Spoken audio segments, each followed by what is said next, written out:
El automóvil se sigue electrificando y en Mercedes-Benz hace tiempo que la operación está en marcha. Comenzaron con el EQC, siguieron el EQA, el EQB, todos ellos SUV, y luego llegó el momento de las primeras berlinas.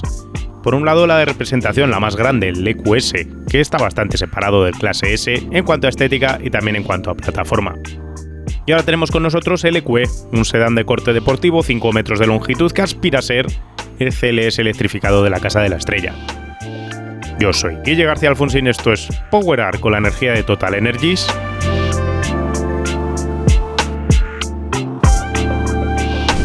Y esta es la prueba de ese EQE en versión 43 AMG con 476 caballos gracias a dos motores, uno por eje y una batería que tiene 90 kWh útiles. Habrá más adelante un EQE SUV, de hecho ya lo han presentado, o sea que es una cosa que es prácticamente inminente, pero Mercedes ha decidido llegar al segmento E con una berlina para presentar su gama eléctrica, para complementar a la clase E, y lo ha utilizado además este coche para crear una versión a escala reducida del EQS que ya conocíamos, porque de hecho es prácticamente el mismo coche. Le han quitado un poquito de batalla, un poquito de longitud, y le han cambiado el portón posterior, que en el EQS es un portón entero, y aquí solo es tapita de maletero, pero por lo demás es misma arquitectura, misma tipología de electrónica de potencia, misma tipología de batería, que utiliza las mismas celdas, y lo han cogido todo para empaquetarlo aquí en este aparato. Leeréis por ahí a gente que opina que este coche es la clase E, pero en versión eléctrica yo discrepo un poquito ahí, porque a mí este coche lo que me recuerda es a un CLS, y me recuerda a un CLS por dos razones. Primero, el diseño, la curvatura del techo, la forma de darle cierto estilo de coupé de 4 puertas, como lo define Mercedes-Benz al CLS, así que estéticamente lo veo más cercano a un CLS que a un clase E, que es un 3 volúmenes más tradicional. Y por otro lado está la habitabilidad interna. Este coche tiene mucho menos maletero que un clase E, y luego dentro, cuando estás sentado, te ves más arropado, más metido dentro del coche, con las piernas más estiradas, con menos superficie vidriada, que eso todo tiene que ver también con el CLS. Es más que probable que progresivamente la gama de Mercedes, al menos en Europa, acabe con solo dos tipologías de carrocería para cada segmento. Este EQE sedán jugará con ese lenguaje del CLS, mientras que el aspecto más práctico y familiar cae en el EQE SUV. Pero es que es algo que veremos en más segmentos. El futuro clase C eléctrico nacerá con un diseño similar al EQ XX Vision conceptual, y de un plumazo sustituirá al CLA y al clase C, mientras que el EQC SUV cubrirá las necesidades de los más familiares. De hecho, Mercedes ha dejado ya intuir que no habrá sucesores directos para muchos de sus modelos de combustión convencionales actuales, como la clase A, la B, el CLA. ¿Y qué queréis que os diga? Podemos darnos con un canto en los dientes, porque la firma de la Estrella no se va a convertir en una marca solo de SUVs, y nos va a dejar, para los que nos gustan, berlinas, además berlinas con este estilo de coupé de 4 puertas que tanto le gusta hacer a Mercedes. Estéticamente hablando, comentaba nuestro amigo Paul Santos cómo el diseño de este coche y el del EQS habían caído en trabajar con fluidez para buscar una mejora en el arrastre del aire, hasta borrar a los coches ciertamente algo de personalidad. A mí me recuerda la idea que tuvo en su día Nissan con el infame Último Primera, donde su diseñador hablaba de un coche con diseño inspirado por una berlina normal de 3 volúmenes, pero cubierta de nieve. Mercedes aquí ha huido de las líneas de atención, de los pliegues innecesarios en la superficie de la carrocería, y lo ha hecho para trabajar con curvas fluidas y limpias, donde el mayor punto de atención es el encuentro en el punto A de capó y pilar, con una diagonal muy marcada, algo que se proyecta también en la trasera muy caída. Esto genera 5 ventanillas laterales, además de un triángulo de plástico negro brillante en la zona de la base de ese pilar A. Hay lugar para una cadera mimetizada en la superficie del paso de rueda trasero como único elemento tal vez impropio de una forma tan limpia. Lo cierto es que el EQE funciona visualmente mejor que el EQS por el mero hecho de ser más corto de batalla y tener mejores proporciones. Proporciones en las que destaca también el cortísimo voladizo delantero. Mis mayores quejas aquí están en la calandra delantera y en el encaje con los faros. En la parte delantera tenemos una máscara negra que Mercedes ha decidido integrar en estos coches. Estos coches, los EQE, son eléctricos, no necesitan una parrilla al uso, pero a pesar de ello Mercedes ha decidido meter esta pieza en color de contraste. Aquí, como es gris con negro, no se nota tanto, pero si te compras el coche en blanco, en azul o en otro color, llama más la atención. En las versiones AMG se le ha decidido meter estas pequeñas piezas encima cromadas verticales para dar esa inspiración de la parrilla panamericana que vimos, por ejemplo, en el SL. Pero aunque conceptualmente puede funcionar bien, y a mí me parece que funciona bien, luego la ejecución no me termina de convencer. Y no me termina de convencer porque veo mucha pieza distinta, con además distancias bastante marcadas. Este tipo de máscara, si tuviese los faros mimetizados sin estos cortes aquí, sería mucho más interesante. Obviamente eso no se puede hacer porque el coste de enmascarar todo esto con una única pieza es una locura. Primero por fabricación, segundo luego porque si tienes un accidente tienes que cambiar todo. Pero le pasa un poco como al Opel Mokka, que también tenía esa idea de calandra única y al final el corte de los faros hace que no termine de verse todo lo fluido que los diseñadores querrían cuando lo han pintado en un papel. Por detrás hay un único piloto LED con formato de teléfono, un alerón tipo cola de pato especialmente grande en esta versión AMG, y conviene recordar que tenemos la tapa de maletero independiente en lugar del portón posterior, cosa en la que difiere del EQS, que sí que tiene portón atrás. Gustos personales aparte, os abro los comentarios para que opinéis. Yo veo un coche muy bien hecho, que luce mejor en persona que en foto, claramente, pero al que le falta algo más de carácter. Por cierto, hablemos de proporciones y de aerodinámica. Este aparato mide 4,9 metros de largo por 1,93 de ancho, cota que está fuera de lo común, y que a mi juicio resulta exagerada esta anchura porque condiciona el uso en ciertas partes estrechas de la ciudad, como accesos de parkings. La altura es de 1,49 metros, parecida a la de un clase E, pero engaña a la vista por el juego de superficie acristalada y la curva del techo. El CX aerodinámico no lo tiene declarado Mercedes-Benz y no hay manera de obtenerlo. Deberíamos pensar que es muy bueno y que por eso el coche tiene la forma que tiene, pero no tenemos manera de averiguarlo. Tiene un truco este coche, habéis visto que mide como un clase E, pero quiere hacernos pensar que es un CLS. ¿Cómo consiguen eso? Bueno, si os fijáis, la posición de conducción, la cadera, os va a quedar a esta altura, que es mucho respecto al suelo. ¿Por qué? Pues porque tenéis todo esto, toda esta altura, que básicamente es el pack de baterías que va en la base del coche. Lo que han hecho es colocar el habitáculo un CLS, es decir, poca altura del suelo del coche al techo del coche por dentro, a nivel de habitáculo, pero lo han desplazado hacia arriba, unos 150 milímetros, que es lo que me dirá más o menos la batería. Eso hace que entres y salgas más fácil, porque te sientas casi como en un SUV, con la cadera muy arriba. Eso facilita, no tienes que bajar tanto al suelo como bajarías en el caso de comprarte un CLS.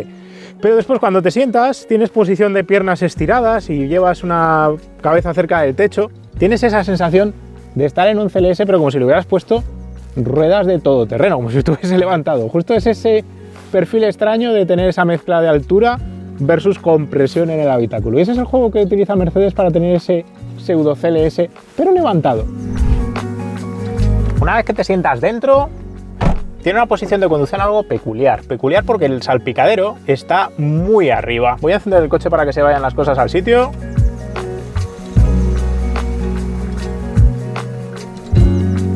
Si os fijáis, la distancia entre la propia visera del salpicadero y el marco del parabrisas es realmente estrecha, es casi de superdeportivo. Y eso viene todo de intentar comprimir el coche verticalmente, reducir la superficie vidriada, levantar la cintura, crear esa sensación de coupé, pero al mismo tiempo hace que no tengas la misma libertad de visión hacia adelante que tendrías en una berlina tipo el clase E de Mercedes. El pilar A además es muy lanzado, muy grueso en la base, nos obstaculiza un poquito la visión en ciertos ángulos cuando estás girando. Por todo lo demás me encanta la posición de conducción, me encantan los asientos con masaje, las 1000 millones de regulaciones que tienen, cómo te sujetan, cómo te masajean, cómo tienen ventilación, calefacción, son maravillosos, valen lo que cuestan, tienen hasta un bordecito iluminado de color por la noche. Y luego tiene una cosa curiosa, que es que te puedes configurar el asiento para tu altura, es decir, la posición de conducción está automatizada, así que si yo cojo aquí, me vengo a asiento, posicionamiento automático del asiento, y yo le digo que mido, pues por ejemplo, mido 1,93, iniciar posicionamiento, adiós. Pues según Mercedes, si mides 1,93, esta es la posición ideal, que dice, pues no, yo soy Guille, mido 1,73, vamos ahí. ¡Épale!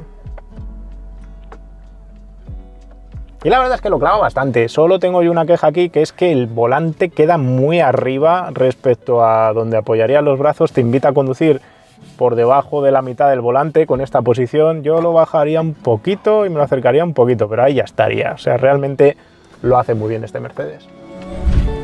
Luego está el tema que domina todo esto, que llama la atención y que he pasado hasta ahora por alto. Todo el salpicadero es un conjunto de 3 pantallones con especial protagonismo para la central, ocultado detrás de un único vidrio.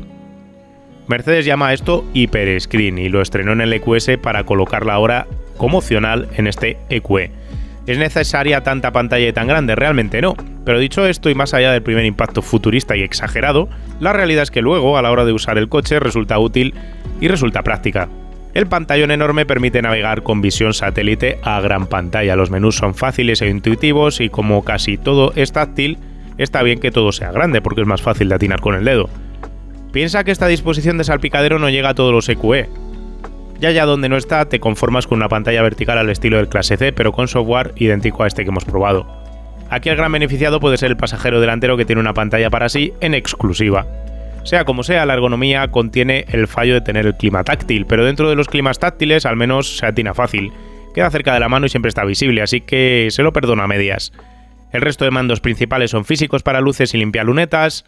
El volante capacitivo sigue sin convencerme y sigo cambiando de menú en el cuadro de instrumentos, a veces sin querer por apoyar la mano en los radios del mismo, además de ser difícil cambiar el nivel del volumen. Calidad, tacto, materiales, ajustes, pues es un Mercedes de los caros y aquí tenemos una mezcla entre alcantara, tactos de cuero en los propios asientos, los paños de las puertas con alcantara y esta especie de neopreno gris con el pespunte rojo, todo bien ajustadito.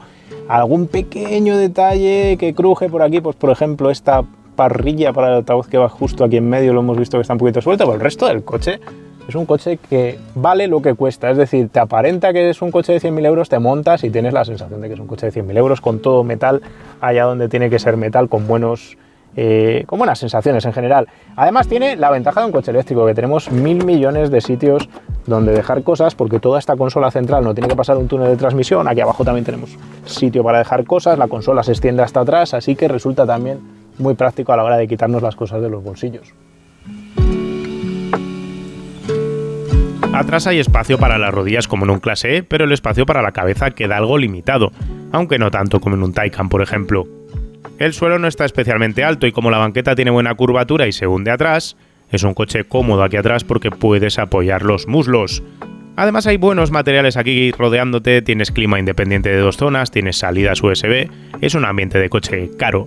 De hecho, todo el diseño interior, por tanto, me gusta. Sí, estarán los fanáticos antipantallas por el fondo maldiciendo el invento, pero yo no soy nada fan del exceso de pantallas y a la postre me ha parecido un coche útil, con buena presencia, bien acabado, y luego te montas y resulta práctico. El maletero es una de las pegas que le podemos poner. Con 5 metros de coche, quedarse en 430 litros se me antoja escaso. Son 120 menos que un Clase E, 60 menos que un CLS. El hueco para cargarlo es aceptable y se pueden aprovechar la capacidad de carga gracias a formas regulares, pero se echa en falta espacio.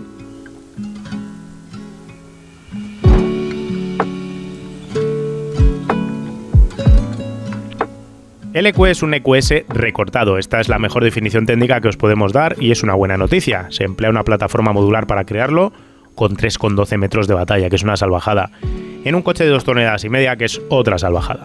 La batería funciona con 328 voltios nominales, química NCM 811, que esto quiere decir que es una batería con 80% de cobalto, 10% de níquel y 10% de manganeso en los cátodos.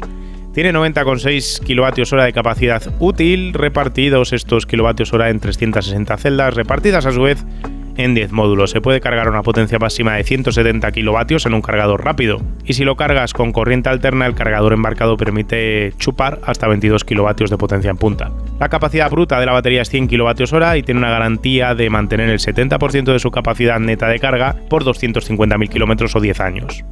A nivel de motores tienes 2, uno por eje, y son bastante curiosos. Y es que son motores síncronos de imanes permanentes con 6 fases en lugar de 3, que son las que se suelen emplear. Si recordáis, y si no podéis ver el vídeo de cómo fabricar un motor eléctrico que os hice meses atrás, normalmente se utilizan 3 fases. Para conseguir estas 6 fases, lo que hace Mercedes es usar 2 juegos de devanados trifásicos.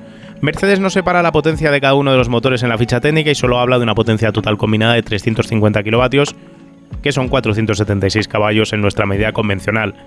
El par es de 858 Nm al eje de los motores, aunque desconocemos la relación de reducción que tenemos en estos propulsores y no sabemos qué par llega a las ruedas. Luego tenemos el tema de la parte ciclo. Aquí también hay un buen trabajo de ingeniería con un sistema de doble triángulo superpuesto delante, un sistema de muelles compuestos por aire comprimido, amortiguadores de paso variable controlados electrónicamente. Tenemos frenos de disco delanteros enormes de 415 milímetros, mientras que detrás hay un sistema multibrazo con un actuador para girar las ruedas traseras. mejorando con ello mucho la agilidad del coche, que tiene tanta batalla que si no sería engorroso para hacerlo maniobrar. El diámetro de giro se queda así en 12,4 metros, que es mucho, pero que para las dimensiones del coche resulta aceptable.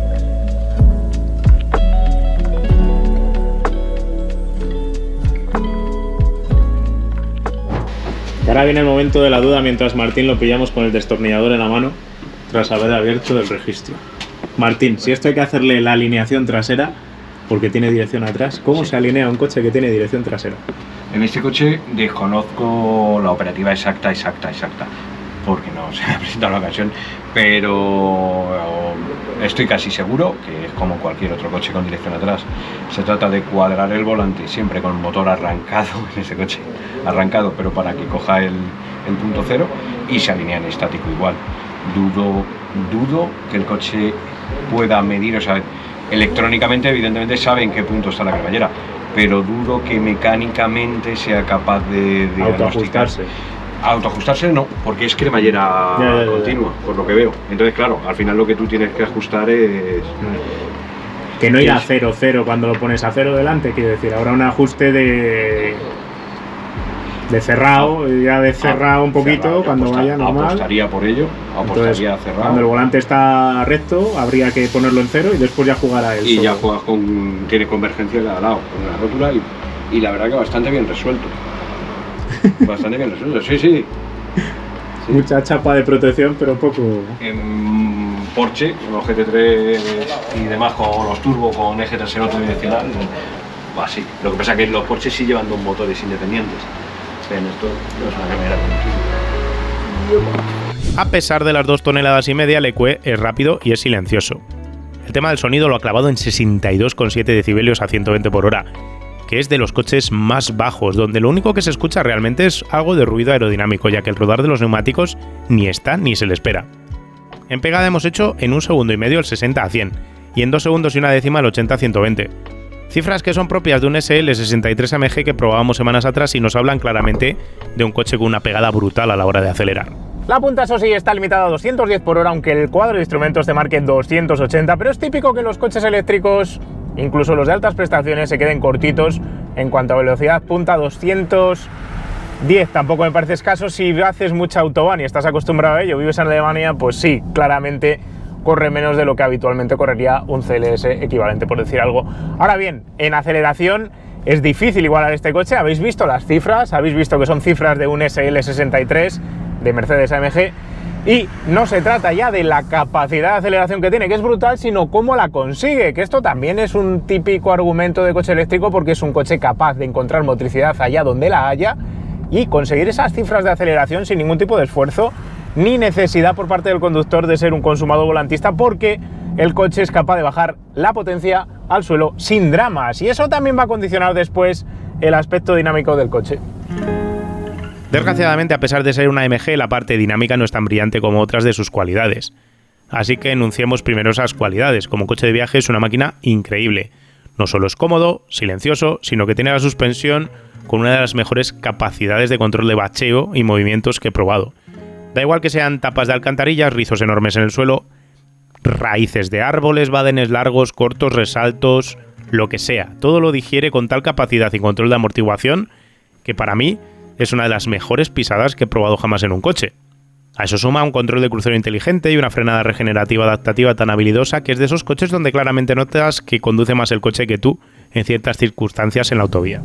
De cuando en cuando, en todo caso, ese control de crucero adaptativo hace cosas raras, fundamentalmente con el sensor de velocidad cuando lee las señales que hay alrededor de la carretera, porque confunde en autovía los 80s, los 60s de los carriles de salida de la autovía y los considera como propios de la vía en la que estás circulando, por lo que de repente con el control de crucero puesto a la velocidad que te dé la gana, 120 por hora, va a detectar ese 80, ese 60 y va a empezar a disminuir la velocidad aunque no corresponda, y eso a mí me da mucho que pensar, porque ahora con la obligación europea de tener esos límites inteligentes de velocidad instalados en los coches, vamos a encontrarnos muchas situaciones en las que va a haber que anularlos justo por esas circunstancias de que no son capaces estos sistemas de leer bien la señalización. Me diréis algunos que tiene que ver con que están más señalizadas las carreteras, pero la realidad es que no van a cambiar las carreteras para adaptarlas a los coches. Son los coches los que se tienen que adaptar a las carreteras y las señalizaciones que ya existen, y eso te puede volver un poquito loco y te hace tener esa pizca de atención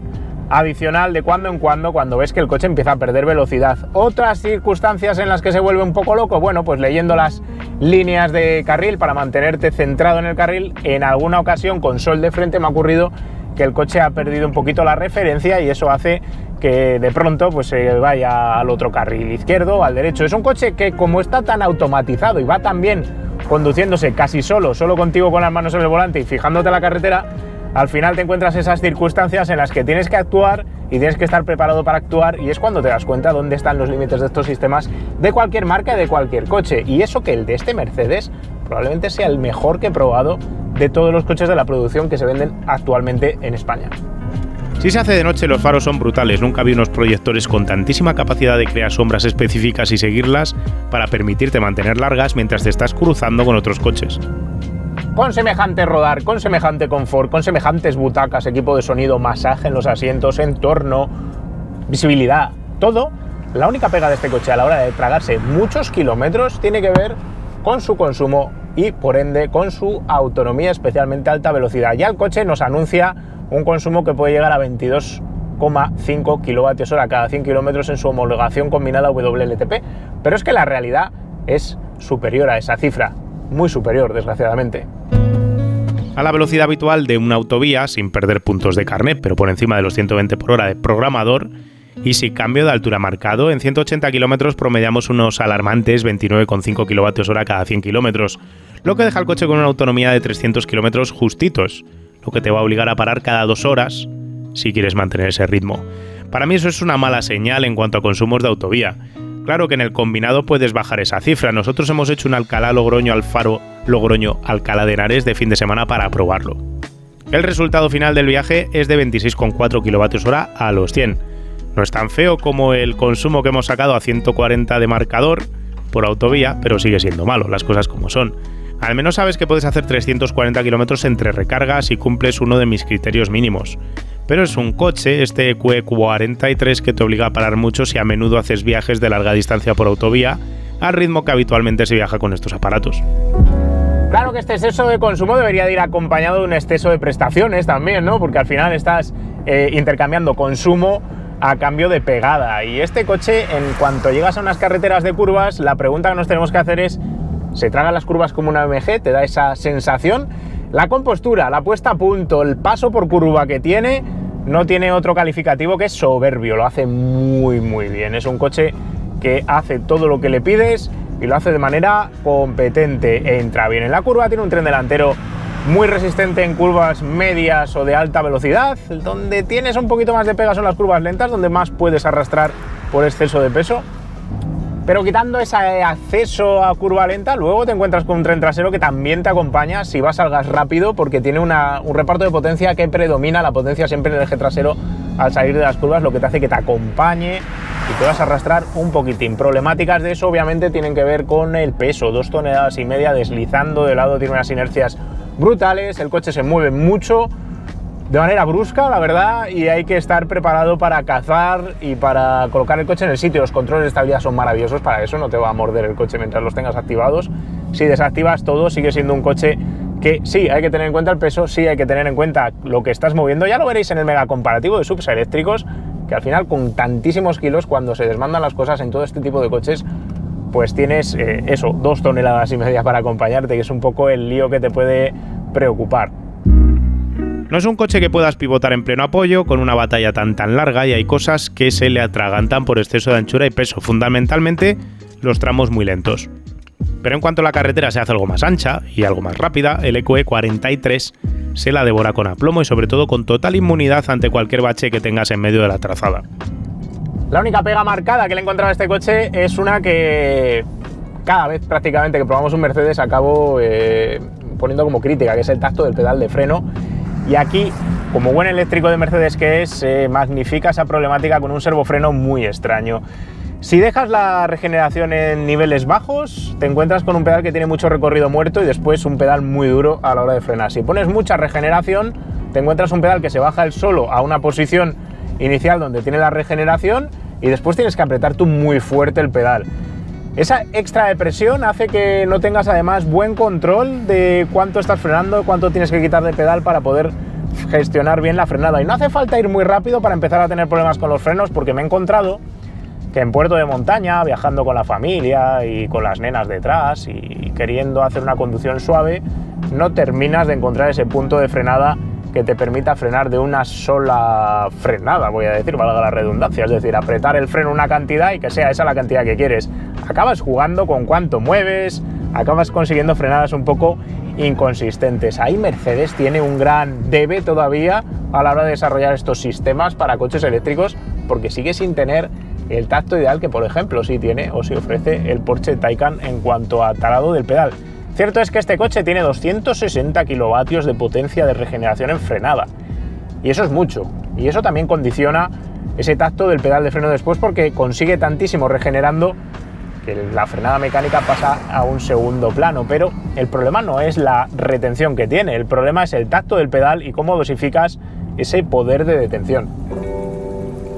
La banda sonora sintetizada, que suena a peli de Star Trek, no me desagrada y se puede desactivar, y diré que ir rápido con este coche es fácil, pero no te hace aflorar la adrenalina como un buen clase E AMG con un motor V8 por dos motivos principales. No tienes banda sonora y vibración mecánica, y por otro lado te falta ese toque de miedo a apretar a fondo el acelerador, las inercias que genera un V8 clásico de un clase E. Aquí todo es más fácil a la hora de pisar, acelerar y salir rápido. Y lo mejor de todo es que en este segmento concreto, este tipo de producto concreto, ya ha alcanzado la paridad de precio prácticamente con un coche a combustión. Y sin él prácticamente, este EQE cuesta 105.500 euros, un 43 AMG. Lo equivalente en formato CLS sería un CLS 53 de Mercedes AMG, y ese cuesta 110.150 euros. Respecto al CLS, este coche es más suave, más cómodo, más confortable en términos generales, tiene más motricidad, es mejor coche para viajar y encima te cuesta menos por kilómetro. Además, el acabado interior está un pasito por encima del CLS, que deja ya notar su edad.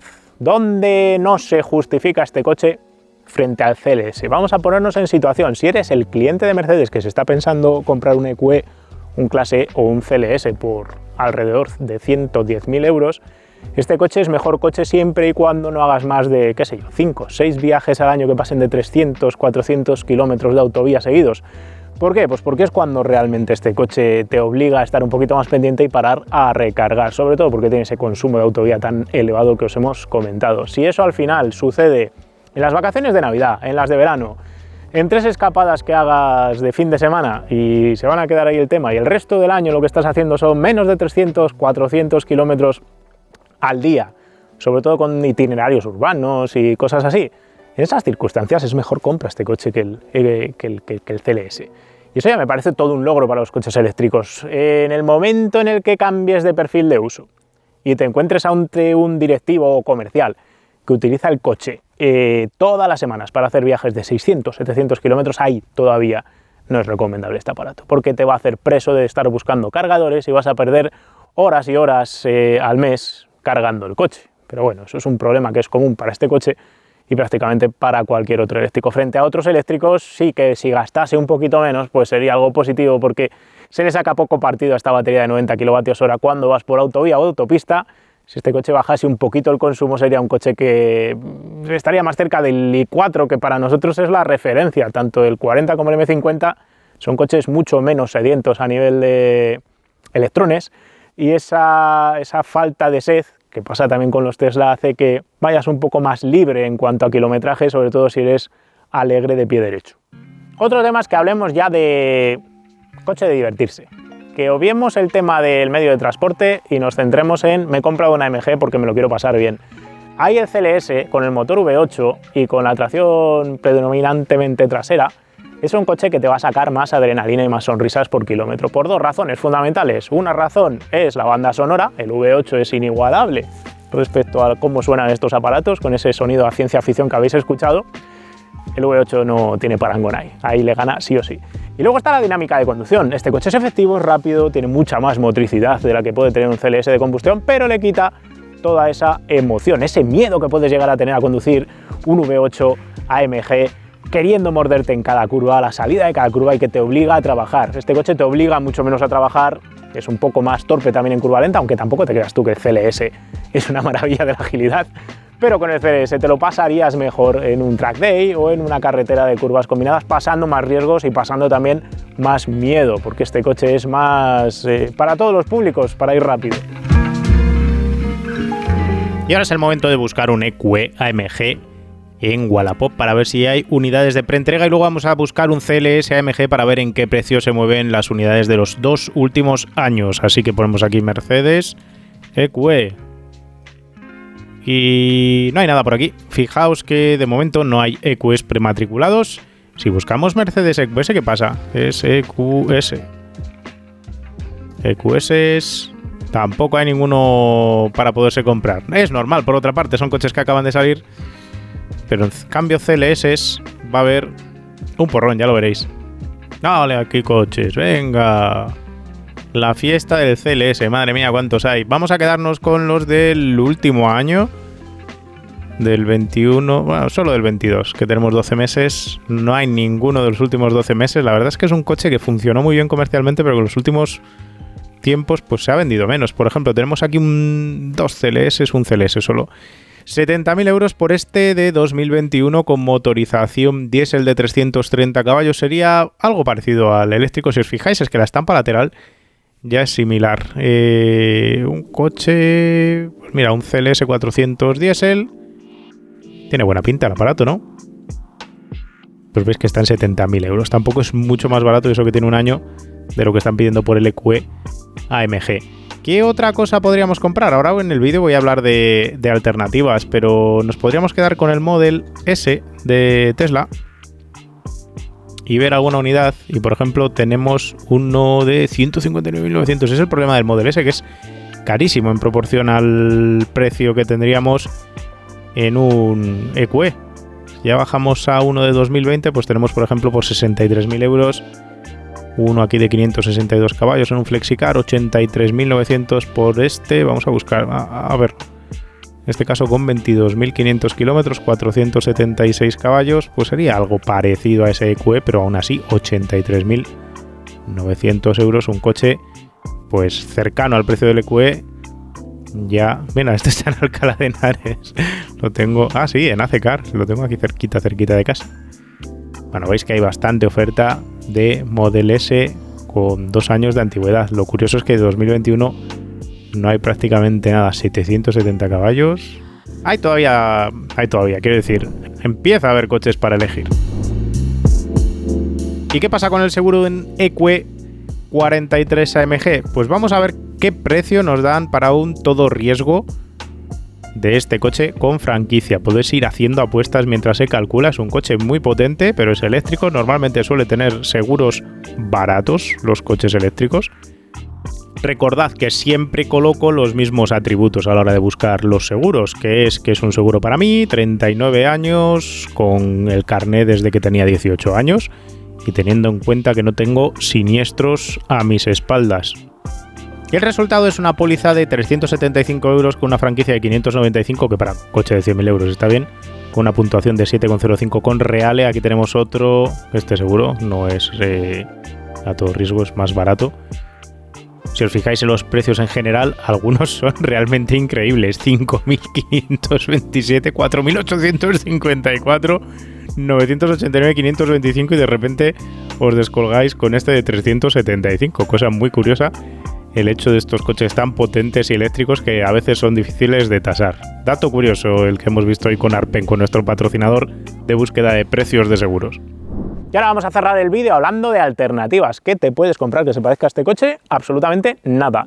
Si nos vamos a un Tesla Model S, que sería el modelo equivalente de Tesla, ahora mismo el único que se vende en España es el Plaid, y ese vale 143.000 euros, he apuntado yo aquí, dejadme que lo mire, 140.000. 140.000 euros es un 40% más caro prácticamente que este coche, así que claramente no son rivales equivalentes. Si te vas a un Porsche Taycan, es un coche que es más pequeño por dentro, las plazas de atrás están mucho más comprimidas y además también es un coche que destacó en su momento cuando lo probamos por tener consumos altos como este aparato. Como coche familiar es mejor este coche que el Taycan. Como coche divertido de pasarlo bien en una carretera de curvas, el Porsche es mejor. Digamos que lo que esperamos de Mercedes es que acabe teniendo un rival para el Taycan en la categoría de coches de segmento D, es decir, una talla menos que este aparato. Aún así, si compráis un Taycan con la potencia equivalente a un EQE 43, vais a pagar también muchísimo más dinero. No queda ninguna otra alternativa. Todo lo que queráis ver de sedanes eléctricos van a ser coches pues, como el i4 de BMW, que son de un segmento menor. Y Mercedes ya tendrá un planteamiento ahí para rivalizar con ellos. Así que hasta me parece que está bien conseguido, como os decía antes, la relación entre producto y precio. Esto es todo lo que os queríamos contar del EQE AMG de Mercedes del 43. Buen trabajo para Mercedes. Y si os han quedado dudas, preguntas, cuestiones del aparato, nos las dejáis en los comentarios. Yo no tengo nada más que contaros. Nos vemos pronto con otro vídeo de otro coche. Un saludo. ¡Hey! Recuerda que puedes lucir tu amor por Powerar con las gafas, gorras, camisetas y sudaderas que ha desarrollado Kimoa para nosotros. Las tienes disponibles todas en www.kimoa.com.